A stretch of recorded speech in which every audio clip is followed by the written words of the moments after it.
Good morning, everybody. This is Wednesday morning, and it's a beautiful, cloudy but cool day out, and it's very, very nice. And we'd like everyone to come out and just take a stroll around the garden and look at what we have out there. This project was started by Dorothy. When she moved over here, she had the foresight to bring plants from her garden and tools. And after I moved in a year later, I found out about it, and I started bringing things over here too. In fact, the whole summer, last summer, I spent going over to the houses that were empty with my little cart and digging up plants and bringing them over here and just putting them in anywhere. So there's no rhyme or reason out there, but eventually, well, it's a project and work. So if everybody would come with us, we'll take a stroll out through the garden.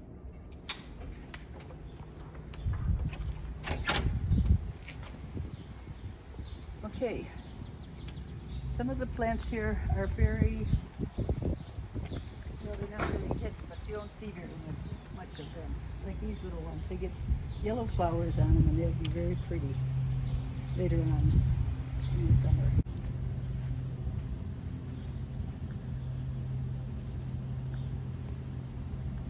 That is a little Japanese pagoda, and I got that from Lena's garden. That was over behind the old health center. Now the purple ones over there are called astilbe, and they come in different shades of pink and red, and even some white ones. This is a bleeding heart, and in the spring it was just all full of flowers. Back there is a bloodroot, and it's very, very early spring, and it's an Illinois wildflower. These are ground ginger, and you can see the flowers are underneath the leaves.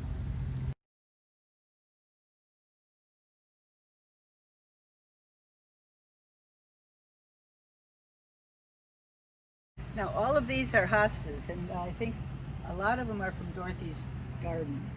I think she brought them over here with her.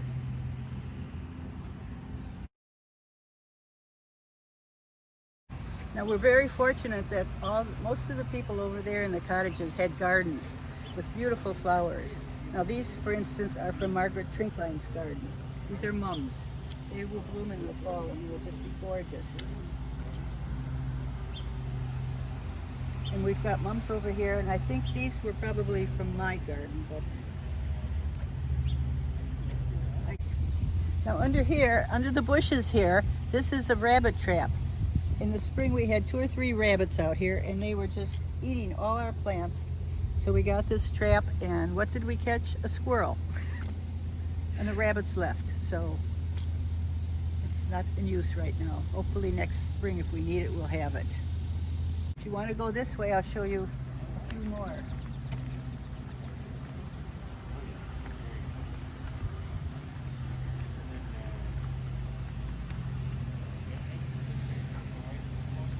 This bush is from Margaret Trinkline's garden. The lilies are from Lena's garden. That's behind the old health center.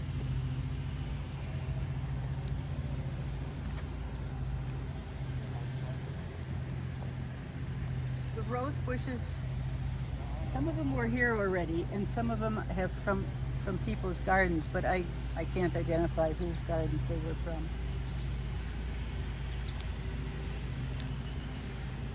The ground cover there is sweet woodruff, and that's all from my yard. And that gets pretty little white flowers on it in the spring.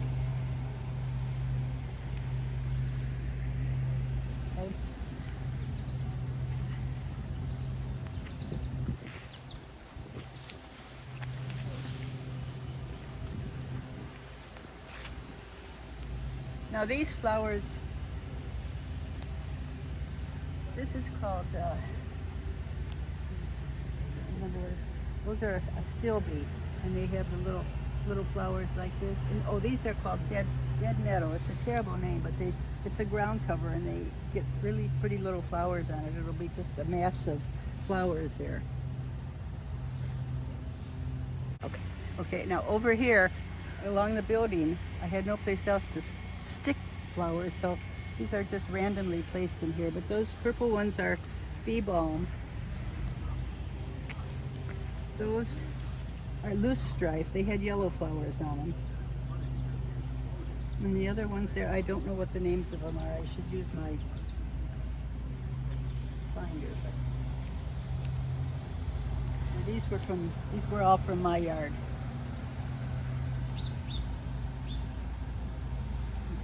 You go this way now. We're starting to get the phlox. This is blue-eyed grass, which has little blue flowers in the spring.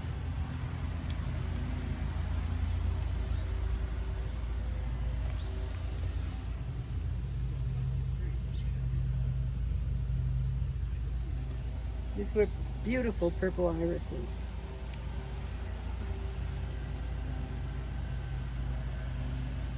Follow me this way. We've got some little bushes over here.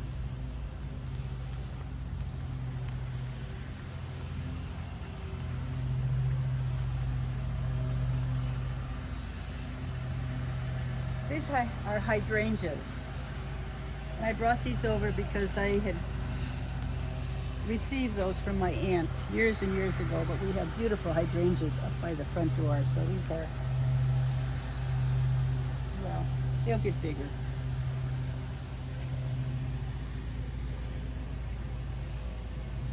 The ones up by the front door are pink, but these are the white version. Okay, now this is a bird feeder, and it feeds the little birds, like the finches and the sparrows. It's not really big enough. The holes aren't big enough for the cardinals or the red-winged blackbirds to get in here. So it's good for the little birds because they're not annoyed by the bigger ones. But we do have bigger bird feeders over here. If you'd like to go over this way. Sure. This is another birdhouse, and I know that chickadees nested in there because I was told by the lady that lives in there.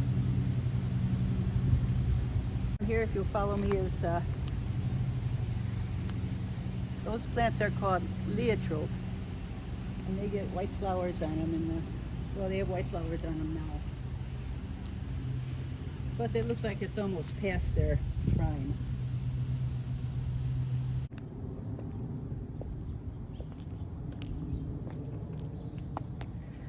Good morning. Welcome to the garden. I'm so happy you joined me this morning. And Brenda was here earlier, and we looked over the place, and I'd like to start to show you the herb garden.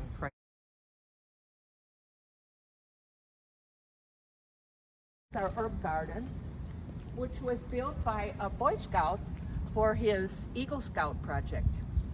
And in it we have chives, which the chef uses. We have a lot of parsley, and we had a lot of dill. But unfortunately, the caterpillars from the black swallowtail butterflies ate it all. But they have decided they like parsley also, and we have one for you this morning. I hope there he is. Can you see him? Right there.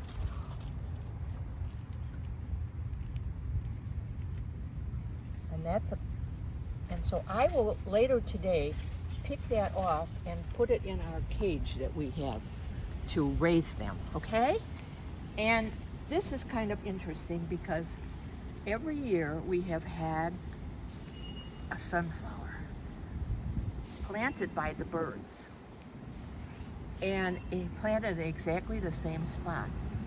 And one day before it was blooming, somebody said to me, "Oh, you've got a big weed over there." I said, "Oh no, that's our annual sunflower," which it's kind of funny because it always gets planted right there by the birds, and we don't plant it.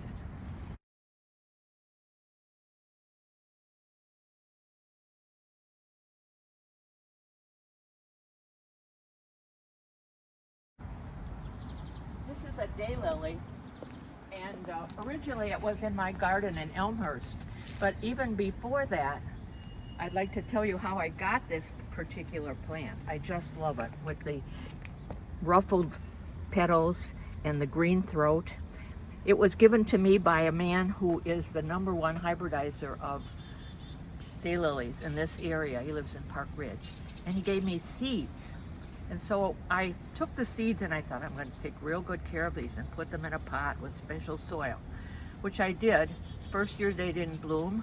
The second year, green came up, no blossoms. I said, you're going in the ground. And when I put them in the ground, this is what I got. And it's one of my all-time favorites.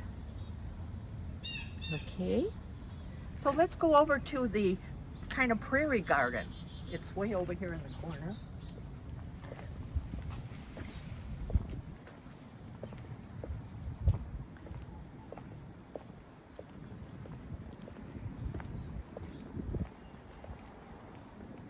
And I think this is just such a beautiful display of the purple coneflower or echinacea and the Shasta daisies and the brown-eyed Susans. And then we have some other things in here that are a little harder to see. We have Parascova, which isn't quite open yet, and that's Russian sage, which blends so nicely with these kind of flowers. There's several of those in there. And then in there you can see there's a beautiful flower. Now I can't think of the name. Phlox, beautiful phlox. And then over here we have these, and these are all supposed to be butterfly. The butterflies like all of these. Gay feather, those are called gay feather. And earlier in this season, we have other things in here which aren't blooming now. And you know, this is a continuous bloom garden, so there are many things that have already bloomed that are not blooming anymore. And the thing we start with usually are the daffodils, which start over there, and they come here. And you maybe remember that our duckling had a nest right there, and laid its eggs. And when the eggs were there and the duck was there, he was surrounded by daffodils. It was so pretty. I have pictures of that.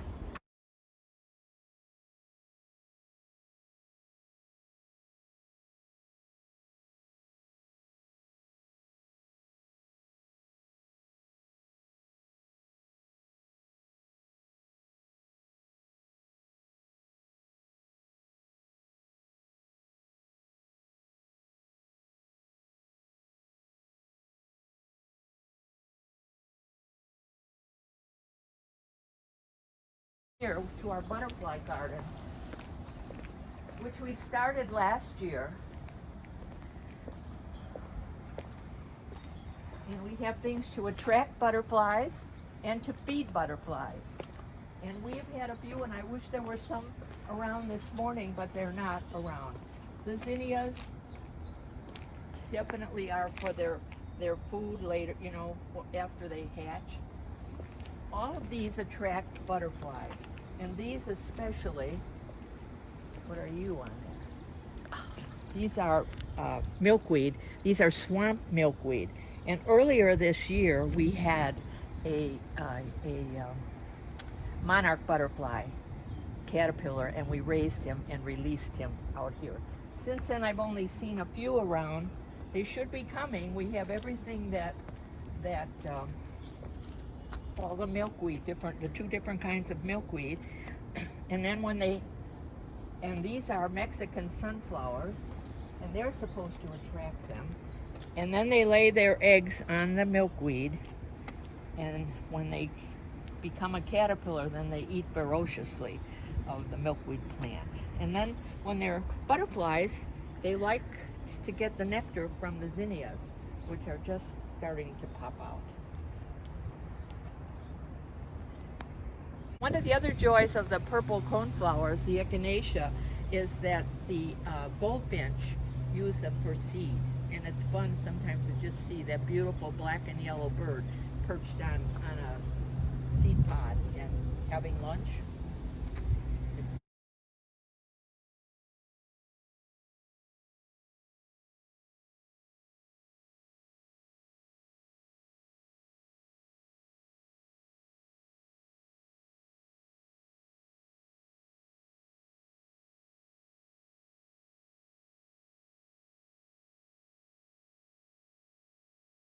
Moving on, this garden earlier in the season had the iris blooming. So in between every one of these daylilies is iris. And now the daylilies are blooming, and you can see how beautiful they are. And they came from Ruth Burzloff's garden.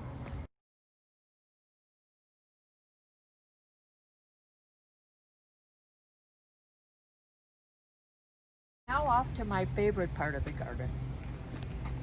It's been one of my joys to have Brenda Brazis move over here because it's fun to have a soulmate in gardening. And so she's done, you've seen her parts, and I'm showing you my parts today. And we just get together and talk and decide what we're going to do in it. And we just hope more people will come out and enjoy it.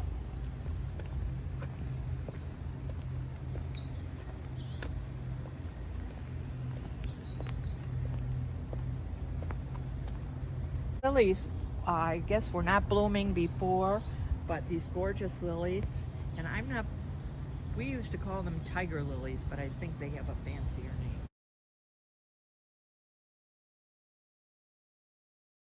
Okay, now we're approaching my favorite part of the garden, which is the shade garden. And the plants in the shade garden are the whole season. They start in spring, and I'll show you which ones they are. So I'd like to show you each individual plant. I just love the peacefulness and the color, the shading of green. So very early in the year, we have hellebores, which are also known as Lenten roses. And we have those there. And they came from Trader Joe's when they send flowers to us, and they're not good to use in the dining room, so that we planted them out here. And then we have lots of hostas of very different varieties. And coral bells, lots of coral bells. And last year we added ferns. We have, nothing's blooming now, of course, but we have the bleeding hearts. There are bleeding hearts back there. And some of these plants were from my garden, some of them were from Lena's garden, and it's just been quite a few we purchased. These are rhododendron Olga Mezzet, and it's a beautiful pink, kind of a corally pink. I love it. And those were from my garden. These are pulmonaria or lungwort, and those were from Lena's garden.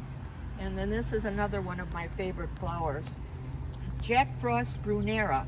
It's a perennial forget-me-not, and it blooms gorgeously, the most beautiful blue. And then you have these beautiful leaves after for the rest of the season. There are many of these over in front of the new health center. They planted many of them, and they're very beautiful. They've got them in some sun, but they're supposed to be shade plants. So anyway, so this is my favorite part. I just love the variety of color and the shades of green, and it's cool and comforting. I hope you enjoy it. Please come out. You can walk around easily. You don't have to do any stairs, or you can sit and have lunch, or just sit and have a cup of coffee, or just sit and talk with your friend. Hope to see you out here soon.